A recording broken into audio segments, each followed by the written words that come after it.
Saudara, kita masih berada di dalam sermon series kita From Judges to Jesus dan kita sudah masuk ke minggu yang ke-12, saudara. Minggu lalu kita sudah sama-sama melihat apa yang disampaikan melalui Pastor Mike. Bagaimana Tuhan sekali lagi menunjukkan kuasanya dan bahwa tidak ada satu hal pun yang dapat menggagalkan rencananya. Melalui kisah minggu lalu kita melihat bagaimana Tuhan membuka rahim seorang perempuan yang sudah tua dan dikatakan sudah mandul. Dan melalui perempuan ini, Tuhan menjanjikan seorang anak yang menjadi nazir Allah. Yang akan Tuhan pakai untuk menyelamatkan umatnya yang waktu itu sedang berada di dalam penjajahan bangsa Filistin selama kurang lebih 40 tahun. Nah, by the way, apakah saudara sudah mulai merasa kalau orang yang berdiri di depan saudara ini adalah seperti Simpson? Nah, Pastor Mike minggu lalu menjelaskan ya, ternyata Simpson itu tidak seperti yang kita pikirkan ya, yang badannya besar, kekar gitu. Tapi ternyata kurus-kurus seperti saya, kata Pastor Mike ya. Nah, semoga waktu saya menyampaikan tentang Simpson ini, saudara tidak membayangkan wajah saya ya. Nah, saudara, judul khotbah yang akan bersama kita renungkan hari ini adalah kuasanya melampaui kebobrokan manusia. Kita akan melanjutkan kisah dari Simpson. Di sini kita akan melihat bagaimana Tuhan memakai Simpson, hakim pilihannya, untuk menjadi alatnya membebaskan bangsa Israel dari tangan Filistin. Nah, kisah yang akan kita renungkan terambil dari Hakim-Hakim 14 dan 15, tapi kita tidak akan membaca semua, kita membaca fokus di pasal 14 ayat yang pertama sampai 20, agar kita dapat memahami konteks awalnya. Kita akan membaca secara bergantian, saya membaca ayat yang pertama, bersama-sama ayat yang kedua, begitu bergantian sampai dengan selesai ya. Hakim-Hakim 14 ayat yang pertama sampai dengan ayat yang ke-20. Simpson pergi ke Timna dan di situ ia melihat seorang gadis Filistin. Ia pulang dan memberitahukan kepada ayahnya dan ibunya. Di Timna aku melihat seorang gadis Filistin. Tolong ambillah dia menjadi istriku. Tetapi ayahnya dan ibunya berkata kepadanya, tidak adakah di antara anak-anak perempuan sanak saudaramu atau di antara seluruh bangsa kita seorang perempuan sehingga engkau pergi mengambil istri dari orang Filistin, orang-orang yang tak bersunat itu? Tetapi jawab Simpson kepada ayahnya, ambillah dia bagiku sebab dia kusukai. Tetapi ayahnya dan ibunya tidak tahu bahwa hal itu daripada Tuhan asalnya. Sebab memang Simpson harus mencari gara-gara terhadap orang Filistin. Karena pada masa itu orang Filistin menguasai orang Israel. Lalu pergilah Simpson beserta ayahnya dan ibunya ke Timna. Ketika mereka sampai ke kebun-kebun anggur di Timna, maka seekor singa muda mendatangi Simpson dengan mengaum. Pada waktu itu berkuasalah roh Tuhan atas dia, sehingga singa itu dicabiknya seperti orang mencabik anak kambing, tanpa apa-apa di tangannya. Tetapi tidak diceritakannya kepada ayahnya atau ibunya apa yang dilakukannya itu. Maka pergilah ia ke sana, lalu bercakap-cakap dengan perempuan itu, sebab Simpson suka kepadanya. Setelah beberapa waktu, kembalilah ia ke sana untuk kawin dengan perempuan itu. Dan ketika ia menyimpang dari jalan untuk melihat bangkai singa itu, tampaklah ada kawanan lebah pada kerangka singa itu dan juga madu. Dikeruknya madu itu ke dalam tangannya dan sambil memakannya ia berjalan terus. Kemudian pergilah ia kepada ayahnya dan ibunya, dan memberikannya juga kepada mereka. Lalu mereka memakannya. Tetapi tidak diceritakannya kepada mereka bahwa madu itu dikeruknya dari kerangka singa. Setelah ayahnya pergi kepada perempuan itu, Simpson mengadakan perjamuan di sana. Sebab demikianlah biasanya dilakukan orang-orang muda. Ketika mereka melihat dia, dipilihlah 30 orang kawan untuk menemani dia. Kata Simpson kepada mereka, aku mau mengatakan suatu teka-teki kepada kamu. Jika kamu dapat memberi jawabnya yang tepat kepadaku dalam 7 hari selama perjamuan ini berlangsung dan menebaknya, maka aku akan memberikan kepadamu 30 pakaian lenan dan 30 pakaian kebesaran.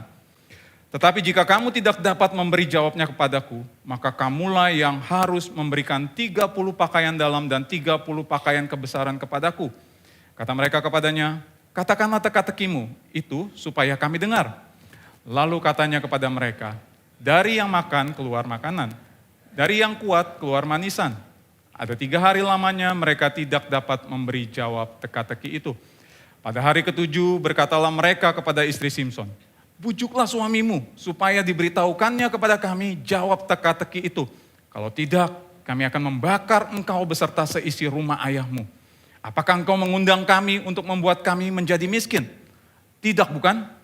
Lalu menangislah istri Simson itu sambil memeluk Simson, katanya, engkau benci saja kepadaku dan tidak cinta kepadaku.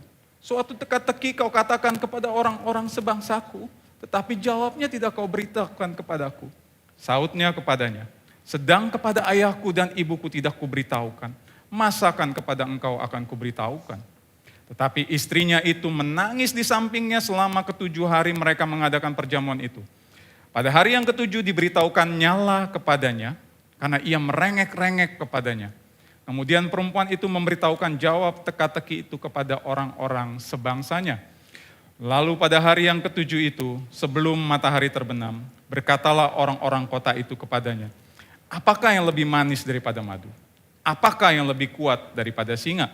Sautnya kepada mereka, kalau kamu tidak membajak dengan lembu betinaku, pasti kamu tidak menebak teka-tekiku. Maka berkuasalah roh Tuhan atas dia. Lalu pergilah ia ke Askelon dan dibunuhnya 30 orang di sana. Diambilnya pakaian mereka dan diberikannya pakaian-pakaian kebesaran itu kepada orang-orang yang dapat memberi jawab teka-teki itu. Tetapi amarahnya masih juga menyala-nyala. Lalu pulanglah ia ke rumah ayahnya bersama-sama. Maka diberikanlah istri Simson itu kepada kawannya, bekas pengiringnya. Nah, saudara, sampai sedemikian jauh pembacaan firman Tuhan. Nah, saudara, sewaktu saya mempersiapkan khotbah ini, saudara, tiba-tiba saya teringat dengan masa kecil saya, saudara. Jadi seperti kebanyakan anak kecil pada umumnya, saudara, masa kecil saya dipenuhi dengan kekaguman kepada tokoh-tokoh superhero, saudara. Dan betapa saya pengen menjadi seperti mereka. Nah ini saudara beberapa tokoh superhero yang pernah mengisi masa kecil saya. Nah bagi saudara yang mungkin seumuran sama saya pasti relate ya dengan tokoh-tokoh ini. Yang paling ujung sono agak aneh ya bentuknya saudara ya. Tapi itu yang paling saya suka, namanya Lion Maru saudara. Nah saudara meskipun keluarga kami nggak rich, apalagi crazy saudara. Crazy rich maksudnya. Tapi saya ingat papa dan mama selalu berusaha untuk membahagiakan anak-anaknya. Jadi saya ingat papa sering menyewakan saya kaset video yang isinya tentang film-film ini, tokoh-tokoh superhero ini. Dan papa mama juga membelikan kami mainan, membelikan saya mainan. Saya dibelikan pedang-pedangan, terus saya dibelikan baju Superman itu yang ada sayap di belakangnya itu. Dan bahkan saking pengennya saya menjadi seperti mereka, saya juga meniru aksi mereka. Jadi saya ingat kira-kira umur saya 4 atau 5 tahun pada waktu itu, saya lompat dari atap mobil saudara. Saya pernah lompat dari atap mobil sampai kaki saya tuh keseleo dan bengkak pada waktu itu. Saking saya ingin meniru mereka. Dan sewaktu saya mulai masuk ke sekolah minggu, ternyata saya juga menemukan ada tokoh-tokoh Alkitab yang keren seperti superhero-superhero ini, saudara. Di mata saya dulu, mereka adalah orang-orang pilihan Tuhan yang sangat hebat. Jadi pada waktu itu saya sangat kagum dengan Daud, dengan Gideon, dan juga dengan Simson, saudara. Nah bagaimana mereka nggak hebat, saudara? Ada seorang anak muda yang dapat mengalahkan seorang yang sangat besar hanya dengan sebuah batu yang sangat kecil. Lalu bagaimana mungkin ada seorang pemimpin yang pilihan Tuhan dapat mengalahkan begitu banyak pasukan hanya dengan 300 orang tanpa menggunakan senjata perang? Dan anak kecil mana yang gak kagum ketika mendengar ada seorang anak muda yang dapat mencabik-cabik singa dengan tangan kosong. Dan juga mengalahkan 1000 orang hanya dengan tulang keledai, saudara.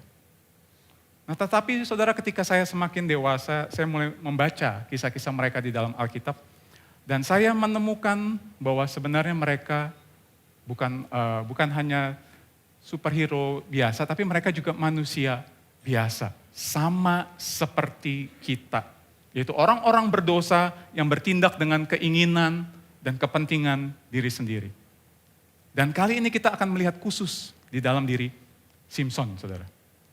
Nah kalau kita mengingat kisah minggu lalu, saudara, di akhir pasal ke-13, itu seperti ada secercah harapan, saudara. Setelah 40 tahun hidup di dalam penjajahan bangsa Filistin, dikatakan akan ada seorang hakim yang berbeda. Karena Tuhan sendiri yang bilang melalui malaikatnya katanya, Tuhan sudah bilang Sewaktu Simson belum dilahirkan, dia akan menjadi seorang nazir Allah katanya. Nah tapi saudara, sewaktu besar, Simson benar-benar menjadi hakim yang berbeda. Tapi dalam arti yang negatif saudara.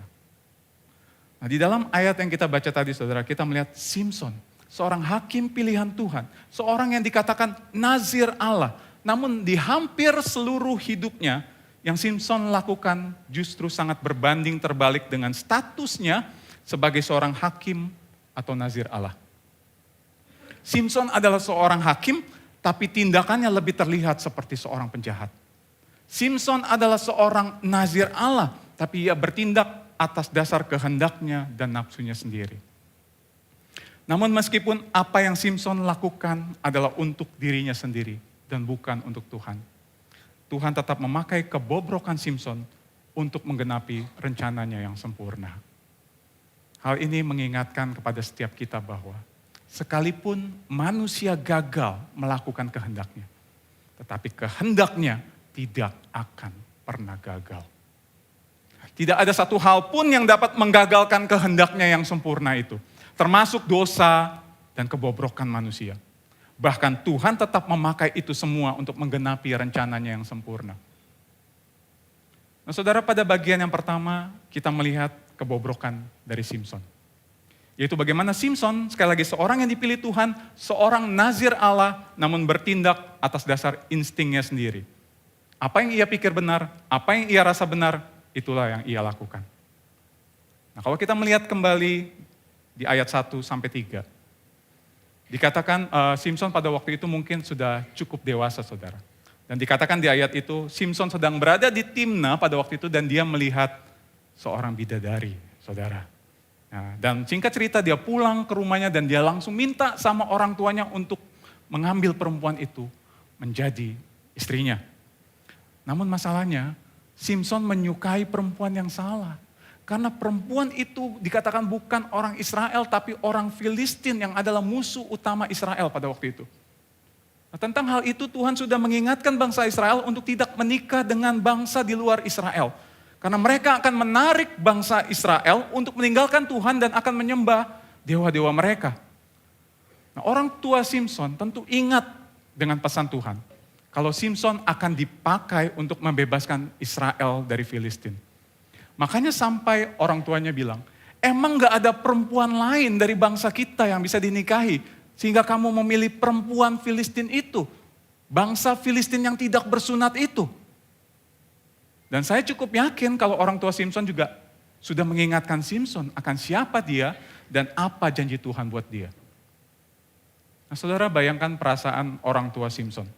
Dari sebelum Simson lahir saudara, Tuhan berbicara khusus kepada Manoah dan istrinya, mengatakan kalau anak yang akan dilahirkan akan menjadi seorang nazir Allah. Anak yang spesial saudara. Tapi sekarang yang ada di depan mereka justru anak yang memberontak. Sangat bertentangan dengan apa yang dijanjikan Tuhan. Seolah-olah Tuhan ini ngeprank mereka saudara. Hati mereka sebagai orang tua saya yakin hancur dan sedih. Dan mungkin mereka merasa menjadi orang tua yang gagal karena gak berhasil mendidik anak mereka. Ini seumpama saudara misalnya, saudara punya sebuah toko A. Dan di sebelah saudara ada toko B yang adalah saingan saudara. Gimana perasaan saudara ketika tiba-tiba anak saudara datang kepada saudara dan dia minta dinikahkan sama anak dari toko B saudara yang adalah saingan saudara. Saya percaya sebagai orang tua kita akan berkata seperti orang tua Simson. Emang gak ada perempuan lain apa sampai-sampai kamu mau menikah dengan anak dari saingan kita? Nah lalu saudara, apakah kita bisa mengatakan kalau apa yang Simson ini alami adalah cinta pada pandangan pertama saudara? Saudara gak ada yang salah dengan yang namanya cinta pada pandangan pertama ya. Tapi apakah benar itu cinta? Nah karena sangat normal dan wajar saudara ketika seseorang tertarik secara fisik lebih dahulu. Karena tidak mungkin kita dapat langsung mengenal apa yang di dalam ya, hati dari orang yang kita sukai. Butuh yang namanya proses. Dan saya rasa saudara di tempat ini beberapa mungkin ada yang memulai kisah kasih saudara dengan cinta pada pandangan pertama. Ya.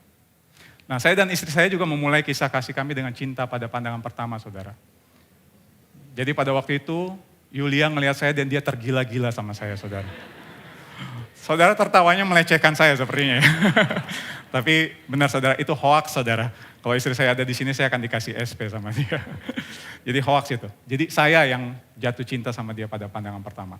Gimana saya nggak jatuh cinta saudara? Saya ngelihat dia pertama kali pada waktu dia sedang berkhotbah saudara. Literally berkhotbah saudara. Gimana nggak kelepek-kelepek saya waktu itu saudara. Nah singkat cerita, kami berkenalan, tapi tidak berhenti hanya sampai di situ saudara. Ada proses berikutnya untuk mengenal lebih dalam satu sama lain. Bahkan sebelum pacaran, prosesnya sangat nggak mudah buat saya. Saya ingat sebelum kami jadian, seminggu sebelum kami jadian, Yulia itu kasih saya PR saudara untuk saya kerjakan. Dia kasih saya pertanyaan-pertanyaan untuk saya pikirkan dan saya jawab minggu depannya waktu saya ketemu. Benar-benar nggak mudah saudara. Saya pikir pada waktu itu kok lebih susah dari masuk perguruan tinggi ya, mau pacaran aja. Tapi bersyukur pada waktu itu Roh Kudus berpihak kepada saya. Jadi saya dapat menjawab setiap pertanyaannya dia. Nah saudara, tapi dalam hal ini saudara, kalau saudara perhatikan, Simpson sepertinya bukan mengalami cinta pada pandangan pertama, tapi nafsu pada pandangan pertama. Karena kalau kita melihat reaksi Simpson saudara, dia melihat, dia mengingini, dan dia memaksa orang tuanya untuk mendapatkan perempuan itu segera. Sekalipun dia tahu bahwa Tuhan sudah memberikan perintah untuk tidak menikah dengan bangsa lain, Simpson tetap memaksa orang tuanya dengan berkata, ambillah dia bagiku sebab dia kusukai. Nah saudara, di dalam bahasa aslinya Yasar, kalimat sebab dia kusukai diartikan dengan sebab dia benar menurut pandanganku. Dan kalau saudara ingat minggu lalu, inilah kesimpulan dari apa yang terjadi di dalam seluruh kitab Hakim-Hakim. Di dalam Hakim-Hakim 17 ayat 6 dan 21 ayat 5, ada dua ayat yang persis sama tercatat di dalam Hakim-Hakim. Yang menggambarkan keadaan bangsa Israel pada waktu itu saudara. Ayat itu berbunyi, pada zaman itu tidak ada raja di antara orang Israel, setiap orang berbuat apa yang benar menurut pandangannya sendiri. Dan itulah yang Simpson lakukan. Nah saudara, tidak hanya itu.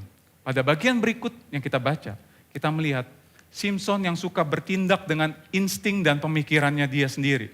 Sama sekali nggak peduli dengan status bahwa dia adalah seorang hakim dan seorang nazir Allah. Karena kalau kita melihat, kita akan menemukan Simpson melanggar semua perintah yang Tuhan berikan bagi seorang nazir Allah. Nah saudara, minggu lalu Pastor Mike memberikan 3 ketentuan seorang nazir Allah yang tercatat di dalam Alkitab. Yang pertama, tidak menyentuh bangkai atau mayat orang mati. Berikutnya, tidak minum minuman yang berasal dari anggur, baik yang beralkohol maupun yang tidak beralkohol. Dan tidak memotong rambut selama masa nazar. Nah, saudara, sangat ironis. Karena Simpson dengan sempurna melanggar semua ketentuan ini. Pertama, Simpson melanggar ketentuan untuk tidak menyentuh bangkai. Pada waktu Simpson dan orang tuanya akan pergi ke Timna untuk bertemu dengan calon istri Simpson ya. Di tengah jalan dikatakan Simpson dihadang oleh seekor singa. Dan singkat cerita, Simpson membunuh singa itu dengan mencabik-cabiknya. Seperti anak kambing katanya. Nah kemudian di ayat 8 dan 9 dikatakan, kalau beberapa waktu kemudian Simpson kembali lagi ke Timna untuk menikah dengan perempuan itu. Dan karena dia kepo di tengah jalan itu dia mau lihat bangkai singa yang waktu itu dia bunuh. Dan waktu dia ketemu bangkai singa itu, dia lihat di dalam kerangka singa itu ada lebah dan madu. Lalu dia mengambil madu itu dari dalam kerangka itu dan diceritakan bahkan dia memberikannya kepada orang tuanya tanpa memberitahu dari mana dia mendapatkan madu itu. Artinya saudara, Simpson menyentuh bangkai singa itu. Dia telah melanggar ketentuan untuk tidak menyentuh bangkai atau mayat orang mati. Dengan melakukan itu juga, Simpson tidak hanya menajiskan dirinya, tapi dia juga sedang menajiskan kedua orang tuanya. Lalu yang kedua, di dalam hal tidak makan dan minum anggur, Simpson juga melanggar ketentuan ini saudara. Di ayat 5 pada waktu Simpson dan orang tuanya pergi ke Timna, dikatakan mereka melewati kebun-kebun anggur. Nah saudara, kebun anggur adalah tempat yang sangat berbahaya bagi seorang yang tidak boleh berinteraksi sama sekali dengan anggur. Tapi Simpson ada di sana saudara. Dan kemungkinan besar dia mencicipi anggur di kebun itu. Dan kemudian pada ayat yang ke-10 saudara, sesudah ayah Simson pergi kepada perempuan itu, dikatakan Simson mengadakan perjamuan di sana. Jadi meskipun tidak secara eksplisit tercatat di bagian ini, kemungkinan besar pesta perjamuan pada waktu itu, anggur adalah sesuatu yang harus selalu ada di dalam pesta itu. Apalagi kata perjamuan, di dalam bahasa aslinya misteh. Ini sangat terkait dengan perjamuan minum dan terkait dengan anggur dan juga alkohol, saudara. Jadi jika demikian, maka besar kemungkinan Simson sekali lagi melanggar ketentuan kenazirannya. Dan untuk ketentuan tidak memotong rambut selama masa nazar, kita tahu ceritanya bahwa Simson akan melanggarnya nanti. Nah saudara, dari bagian ini kita melihat bahwa Simson, hakim pilihan Tuhan, yang seharusnya membebaskan Israel dari tangan musuh, tapi justru dia melekatkan dirinya kepada musuh. Simson seorang nazir yang seharusnya berjalan di dalam kehendaknya Tuhan, tapi lebih memilih untuk berjalan dengan keinginannya sendiri. Dan kalau bisa disimpulkan saudara, mungkin kisah hidup Simson mirip dengan sebuah lagu yang berjudul My Way. Ya. Beberapa saudara mungkin tahu ya lagu My Way, khususnya saudara yang ABG, angkatan babe gue. Ini lagu lama saudara. My Way adalah lagu jadul yang dipopulerkan oleh Frank Sinatra. Lagu yang sangat terkenal pada zamannya. Papa saya juga suka lagu ini saudara. Nah kurang lebih isi dari lagu My Way ini berkisah tentang seorang pria yang telah melalui perjalanan hidup yang penuh dengan lika-liku. Dan dia menjalani itu semua dengan cara terbaik, sesuai dengan keyakinannya, sesuai dengan caranya dia. Dan dengan penuh kebanggaan, seolah-olah sambil membusungkan dada saudara. Dia mengucapkan satu kalimat terakhir yang merupakan kalimat inti dari lagu itu. Apa saudara tahu gak? I did it my way. Aku lakukan dengan caraku. Ini mungkin yang bisa disimpulkan dari hidup Simson. Seolah-olah dia berkata, I did it my way. Nah saudara, kembali kepada diri kita masing-masing. Bagaimana dengan setiap kita? Bagaimana dengan setiap keputusan dan tindakan yang kita ambil di dalam hidup kita? Apakah keputusan dan tindakan yang kita ambil di dalam hidup kita didasarkan pada kehendak Tuhan? Ataukah berdasarkan pandangan dan keinginan kita sendiri? Pada waktu kita berdoa dan kemudian kita mengatakan, jadilah kehendak-Mu Tuhan. Itu artinya kita setuju dengan apapun jawaban Tuhan atas hidup kita. Tapi apakah kita sudah benar-benar setuju dengan apapun kehendaknya atas hidup kita? Ataukah setelah kita berkata, amin. Kita kembali lagi berpikir dengan akal pikiran kita sendiri, dan kita kembali lagi bertindak dengan apa yang kita pikir benar. Kiranya Tuhan menolong kita untuk boleh belajar mengutamakan kehendaknya di atas segala kepentingan atau kehendak pribadi kita.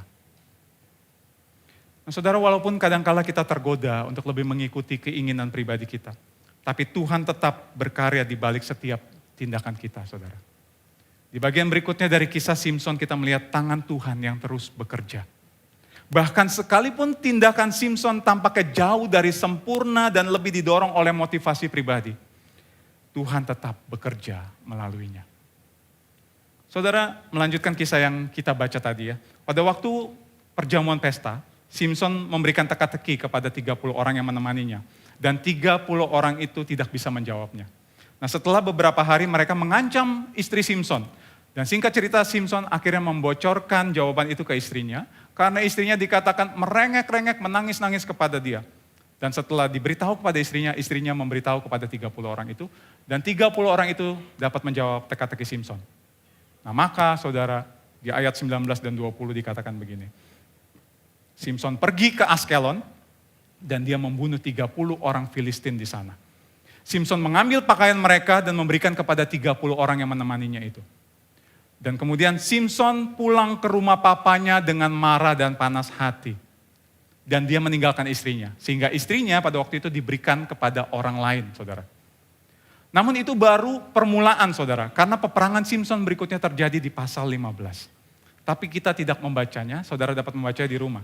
Tapi intinya, seharusnya Simson pergi berperang melawan orang Filistin dari awal. Bukan malah menikahi orang Filistin. Tapi Tuhan menggunakan ego dan hawa nafsu Simson sebagai kesempatan untuk menyerang orang Filistin. Dimulai dengan yang tadi, dia membunuh 30 orang Filistin di Askelon. Lalu kemudian di dalam kemarahannya karena istrinya diberikan kepada orang lain, dia membakar ladang gandum milik orang Filistin. Lalu kemudian cerita berlanjut dan dia membantai banyak orang Filistin. Dan yang terakhir di pasal 15 ayat 15, dan ia membunuh 1.000 orang Filistin. Nah, saudara, apa yang Simson lakukan itu semua digerakkan oleh nafsu, dendam, amarah, dan keinginan pribadi. Tapi sekali lagi saudara, melalui itu semua, Tuhan tetap melaksanakan apa yang menjadi kehendaknya. Yaitu membebaskan orang Israel dari tangan Filistin. Tuhan senantiasa menggenapi rencananya. Bahkan melalui kelemahan dan kegagalan umatnya. Nah saudara, menurut saudara, apa yang membuat Simson bisa memiliki kekuatan yang begitu besar, begitu luar biasa? Sehingga dia bisa melakukan semua tindakan yang supranatural itu. Kalau dulu sekolah minggu saya dibilang karena rambutnya. Tapi kita tahu jawabannya bukan karena rambutnya ya saudara ya. Sekalipun kita tahu di bagian akhir kisah Simson, Simson kehilangan kekuatannya karena rambutnya dicukur. Tapi kekuatan Simson bukan berasal dari rambutnya. Tapi kekuatan Simson datang dari roh Tuhan. Roh Tuhanlah yang membuat Simson memiliki kekuatan yang sangat supranatural itu. Nah di dalam kisah Simson tercatat 3 kali roh Tuhan berkuasa di dalam diri Simson. Pertama di dalam Hakim-Hakim 14 ayat yang ke-6 dikatakan, pada waktu itu berkuasalah roh Tuhan atas dia, sehingga singa itu dicabiknya seperti orang mencabik anak kambing. Kemudian di dalam Hakim-Hakim 14 ayat 19 dikatakan, maka berkuasalah roh Tuhan atas dia, lalu pergilah ia ke Askelon dan dibunuhnya 30 orang di sana. Dan satu lagi di dalam Hakim-Hakim 15 ayat yang ke-14. Sewaktu Simson menyerahkan dirinya untuk diberikan kepada orang Filistin, dikatakan, maka berkuasalah roh Tuhan atas dia, dan tali-tali pada tangannya menjadi seperti batang rami yang telah habis dimakan api, dan segala pengikatnya hancur tanggal dari tangannya. Dan sesudah itu dia membunuh 1.000 orang Filistin. Jadi Simson dapat melakukan itu semua semata-mata karena roh Tuhan yang berkuasa atas dia. Nah, namun mungkin yang menjadi pertanyaan kita adalah, bagaimana mungkin Simson yang begitu dikuasai oleh roh Tuhan, namun tetap hidup arogan, emosional, tidak dapat menguasai diri dan bertindak semaunya? Mungkin ini pertanyaan yang muncul di dalam diri kita. Nah saudara, mengenai hal ini Timothy Keller menjelaskannya seperti ini. Alkitab selalu membuat perbedaan yang tidak disadari oleh kebanyakan orang percaya. Sangat mungkin untuk seseorang memiliki karunia roh, tapi tidak memiliki buah roh. Nah, kalau kita melihat di dalam 1 Korintus 12 dan juga 14, Paulus memberitahu kita bahwa karunia roh adalah kemampuan untuk melakukan sesuatu, untuk menolong, untuk melayani. Nah, namun di dalam Galatia 5 ayat 22 dan 23, Paulus mengatakan bahwa buah roh itu berbicara tentang karakter kita sebagai manusia baru di dalam Kristus. Dan Paulus juga mengatakan bahwa sangat mungkin untuk seseorang memiliki begitu banyak karunia, tetapi tidak memiliki kasih. Dan tanpa kasih itu, yang adalah buah roh, maka karunia-karunia itu nggak ada artinya. Nah banyak orang yang berpikir kalau seseorang itu memiliki karunia yang besar, karunia yang baik, maka otomatis spiritualitasnya baik. Karakternya saleh, padahal tidak seperti itu. Berapa banyak kita melihat kasus orang-orang yang memiliki begitu banyak karunia rohani, yang begitu baik, yang begitu besar, dan memberkati banyak orang dengan pekerjaan dan pelayanan mereka. Namun gagal untuk menjaga hidup di dalam kekudusan, dan tetap hidup di dalam lumpur dosa. Nah, saudara, dalam hal ini kita melihat di dalam hidup Simson. Meskipun Simson memiliki karunia yang luar biasa, kekuatan supranatural yang diberikan oleh Tuhan. Namun secara karakter, Simson sangat bobrok. Dia seringkali bertindak impulsif, mengikuti hawa nafsunya dan keinginan pribadinya tanpa memikirkan kehendak Tuhan. Simson adalah salah satu contoh bahwa seseorang bisa memiliki karunia yang besar dari Tuhan, tetapi tanpa karakter yang saleh. Nah, tapi yang menjadi pertanyaan berikutnya adalah ini. Kalau Tuhan tahu Simson itu bobrok karakternya, tapi kenapa Tuhan tetap mau menggunakan orang yang begitu bobrok, tidak bermoral seperti Simson untuk melakukan pekerjaannya? Bukankah Tuhan dapat memilih orang-orang yang lebih baik, yang lebih saleh dibandingkan Simson? Mungkin ada yang berpikir seperti itu. Nah saudara, pada waktu kita berpikir seperti itu, maka itu sama saja dengan kita sedang meletakkan Tuhan di dalam kotaknya kita. Dan kalau yang terjadi adalah seperti yang kita pikirkan itu, maka itu berarti tindakan Tuhan ditentukan oleh tindakan manusia. Jadi tindakan Tuhan adalah respon atas tindakan yang kita lakukan. Tetapi enggak seperti itu. Yang benar adalah seperti ini. Tindakan Tuhan tidak bergantung pada manusia, tetapi pada rencana agungnya dari sejak kekekalan, yaitu karya keselamatan bagi umat pilihannya. Dan kasih karunia-Nya adalah bagian dari rencana agung keselamatan bagi umatnya dari sejak kekekalan itu. Dan bukankah itu yang sebenarnya diceritakan di dalam kitab Hakim-Hakim? Bahkan bukan hanya di dalam kitab Hakim-Hakim, bahkan di dalam seluruh cerita Alkitab. Pesan utama dari seluruh bagian Alkitab adalah tentang kasih karunia Tuhan yang tidak terbatas. Yang selalu diberikan kepada orang-orang berdosa. Dan ini merupakan bagian dari rencana agung Allah di dalam keselamatan bagi umatnya. David Jackman, seorang hamba Tuhan, menuliskannya seperti ini. Pada dasarnya, ini adalah buku tentang kasih karunia. Belas kasihan yang tidak pantas kita terima. Seperti seluruh isi Alkitab. Tapi saudara perhatikan, ini bukan berarti kita mengabaikan pentingnya kebenaran teologi atau beranggapan bahwa perilaku kita tidak penting. Dalam arti kita tetap akan merasakan akibat dari dosa kita. Ada konsekuensi. Namun, kita bisa bersuka cita karena Tuhan juga bekerja melalui kegagalan kita sebagai bagian dari rencananya. Nah saudara, pada dasarnya tidak ada seorang pun dari kita yang layak sebenarnya dipakai oleh Tuhan. Tuhan memakai kita bukan karena kita lebih baik, lebih suci, atau lebih kuat dari orang lain. Melainkan karena kasih karunia. Tuhan memilih untuk bekerja dengan kita dan melalui kita bukan karena kita pantas, tapi karena Dia berdaulat dan penuh dengan kasih karunia. Jadi pertanyaannya bukanlah kenapa Tuhan memakai orang seperti Simson atau orang lain mungkin yang ada di dalam pikiran kita. Tapi pertanyaan yang lebih tepat adalah, kenapa Tuhan mau memakai saya, orang yang penuh dengan kekurangan, orang yang penuh dengan dosa ini. Sebagaimana yang ditulis oleh Timothy Keller di dalam bukunya. Kebenaran yang menakjubkan adalah bahwa Tuhan bekerja melalui orang berdosa. Dan melalui situasi yang penuh dosa. Dengan kata lain seperti ini saudara. Tuhan tidak hanya bekerja dalam kekudusan dan kebaikan. Tetapi Dia juga menyatakan kuasanya melalui keadaan yang tampaknya paling buruk sekalipun. Untuk melaksanakan kehendaknya yang sempurna. Nah seperti statement David Jackman tadi saudara. Ini yang perlu kita ingat. Meskipun Tuhan tetap bekerja melalui kelemahan kita, kegagalan kita, keberdosaan kita. Tapi ini bukan alasan bagi kita untuk hidup di dalam dosa atau bersikap masa bodoh.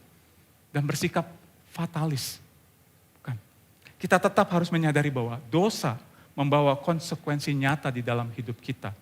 Baik di dalam relasi kita dengan Tuhan dan juga dengan sesama kita. Kasih karunia Tuhan yang besar seharusnya mendorong kita untuk bertobat. Mendorong kita untuk hidup kudus dan semakin bersandar pada Tuhan. Nah untuk itu mari saat ini kita kembali bertanya kepada diri kita sendiri. Apakah kita cenderung berpikir bahwa Tuhan hanya bekerja melalui kekuatan dan keberhasilan kita saja? Ketika kita gagal atau jatuh di dalam dosa, apakah kita percaya bahwa Tuhan masih memiliki rencana yang lebih besar bagi hidup kita? Dan bagaimana kita bisa lebih yakin bahwa kasih karunia-Nya tidak berhenti bekerja di tengah kelemahan kita. Saudara, bagian akhir kisah ini membawa kita pada satu kebenaran yang sangat penting, yaitu bahwa kasih karunia Tuhan tidak pernah berakhir dan senantiasa menopang umat pilihannya. Seperti yang kita lihat di dalam kisah Simson. Di dalam pasal yang ke-15, ayat yang ke-18 diceritakan, sesudah Simson menghabisi 1.000 orang Filistin, seorang diri. Dia menjadi haus dan dia berkata seperti ini kepada Tuhan. Oleh tangan hamba-Mu ini telah Kau berikan kemenangan yang besar itu. Masakan sekarang aku akan mati kehausan dan jatuh ke dalam tangan orang-orang yang tidak bersunat itu? Saudara, akhirnya saudara, untuk pertama kalinya Simson berdoa kepada Tuhan. Ternyata Simson masih ingat sama Tuhan, saudara. Jadi kita bisa yakin di sini bahwa orang tua Simson pasti memberitahu Simson siapa dia dan tugas apa yang Tuhan berikan kepadanya. Tapi kalau saudara perhatikan doa yang Simson ucapkan, isinya bukanlah ucapan terima kasih atau ucapan syukur kepada Tuhan. Tapi lebih kepada keluhan, kemarahan, sungut-sungut karena kelelahan dan kehausan. Kalau saudara ingat, hal ini juga pernah terjadi kepada bangsa Israel ya. Pada waktu mereka keluar dari Mesir menuju ke tanah perjanjian, dan pada waktu itu mereka singgah di satu tempat dan gak ada air, saudara. Mereka marah sama Musa dan mereka bersungut-sungut kepada Tuhan. Tetapi saudara, seperti Tuhan menjawab sungut-sungut bangsa Israel dengan memberikan mereka air, Tuhan juga memberikan Simson air untuk dia minum. Sekali lagi kita melihat Tuhan menyatakan kasih karunia-Nya kepada Simson. Sekalipun Simson seperti bangsa Israel berkeluh kesah, bersungut-sungut, namun Tuhan tetap sabar dan menunjukkan kasih karunia-Nya. Dan dari peristiwa ini seorang hamba Tuhan bernama Dennis Olsen mengatakan, pengalaman hidup Simson yang mirip dengan bangsa Israel menunjukkan bahwa Simson bukan hanya hakim, tapi juga gambaran dari seluruh bangsa Israel. Ketidaksetiaan Simson juga menggambarkan ketidaksetiaan bangsa Israel dan ketidaksetiaan umat manusia. Kisah Simson dan bangsa Israel, termasuk gereja dari sejak zaman perjanjian baru bahkan sampai hari ini, mengingatkan kita semua bahwa bukan manusia yang setia, melainkan Tuhan yang tetap setia. Simson, Israel, bahkan seluruh hakim dan juga seluruh tokoh di dalam Alkitab adalah orang-orang yang tidak sempurna, orang-orang yang seringkali gagal, orang-orang yang seringkali tidak setia dan tidak taat. Namun kita tahu pada akhirnya ada seorang hakim yang sejati, yang sempurna dan melakukan semua ketaatan itu dengan sempurna. Dialah Yesus. Tidak seperti Simson yang melanggar seluruh ketentuan kenazirannya. Yesus taat kepada setiap perintah Bapa. Tidak seperti Simson yang lebih mengikuti nafsunya, instingnya, dan kata hatinya sendiri. Yesus memilih untuk taat secara penuh mengikuti rencana Bapa. Dan tidak seperti Simson yang mungkin menyimpulkan hidupnya dengan kalimat, I did it my way atau my will be done. Yesus dengan penuh ketaatan menyerahkan hidupnya kepada Bapa dan berkata, your will be done. Dan kita tahu ketaatan penuh kepada Bapa membawa Yesus kepada penderitaan. Bahkan sampai kematiannya di atas kayu salib. Ibrani 5 ayat 8. Meskipun Yesus adalah anak Allah, Dia rela menderita sebagai bentuk ketaatannya kepada Allah. Nah, saudara, mungkin saudara pernah melihat gambar ini ya, gambar Yesus sedang berdoa. Biasanya ketika melihat gambar ini kita langsung mengarah kepada kisah Yesus sedang berdoa di Taman Getsemani ya, di malam terakhir sebelum dia ditangkap. Nah waktu kecil saya ingat, saya pernah melihat lukisan ini di rumah kakek saya, saudara.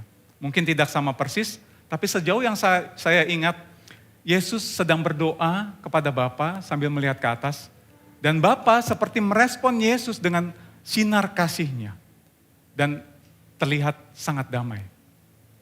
Namun ketika kita membaca kitab Injil tentang Yesus yang berdoa di Taman Getsemani, apakah gambaran yang diberikan sama seperti lukisan ini? Sangat jauh berbeda, saudara.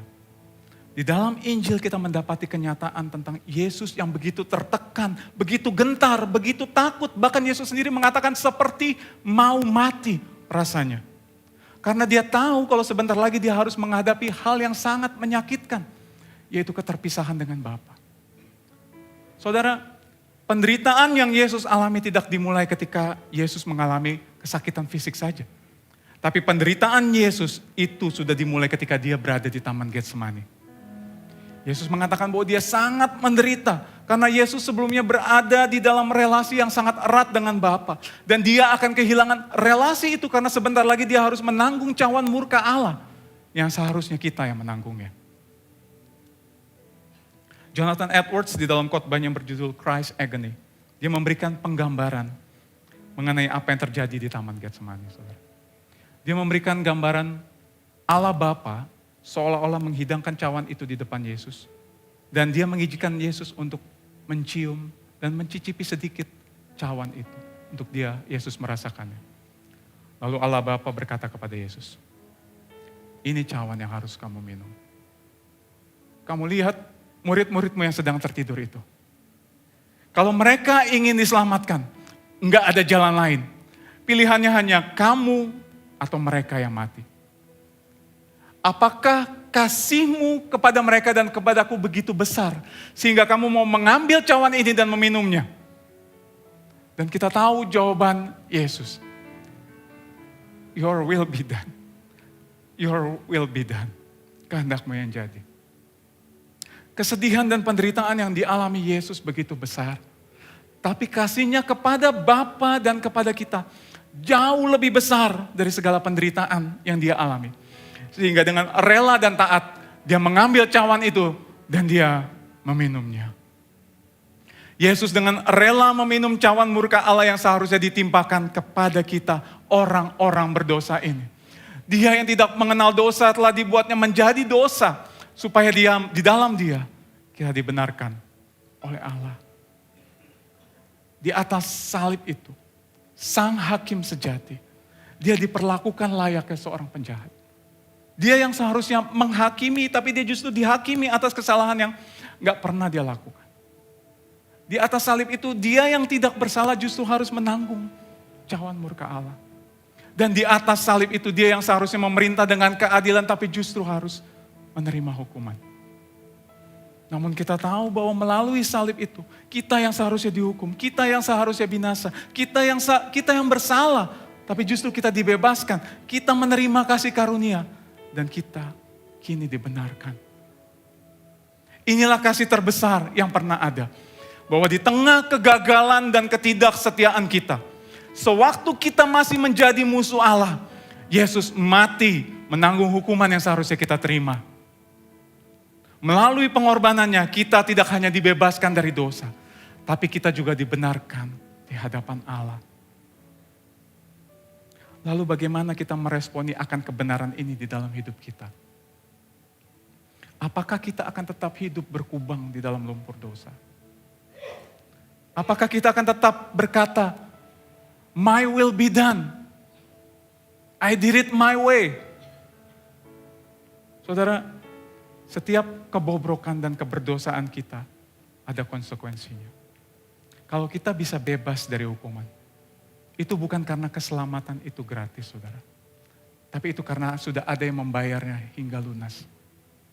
Yaitu melalui nyawanya sendiri. Sebenarnya kisah ini kembali mengingatkan kita akan betapa berdosanya kita.